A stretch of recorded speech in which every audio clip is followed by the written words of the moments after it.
నమస్తే అండి. ఇది ఘాటి సుబ్రహ్మణ్య స్వామి దేవస్థానం.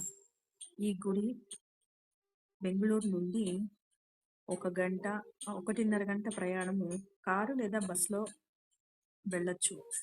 కుక్కే అందరికీ బాగా తెలుసు. ఈ ఘాటి సుబ్రహ్మణ్య, మళ్ళీ నాగలాపురం ఈ గుళ్ళు పెద్దగా అందరికీ పరిచయం లేదు.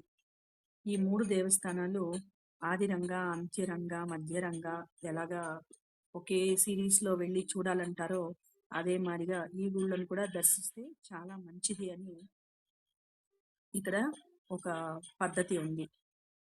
ఇది గుడి వెనక ఉన్నటువంటి ప్రతిష్ఠిత నాగులు. చాలా మందికి ఈ పుష్కరిణి ఇటే వెళ్ళాలి వెనక నుండి. ఈ పుష్కరిణి గురించి ఎవరికీ తెలీదు. ఇక్కడ ఈ పుష్కరిణిలో స్నానం చేసి నాగులు ప్రతిష్ఠ, తర్వాత దేవుడి దర్శనానికి, అంగప్రదక్షిణకి వెళ్తారు భక్తులు. గ్రహ దోషాలున్నా చాలా మంచిది అని అంటారు, తొలగిపోతాయని.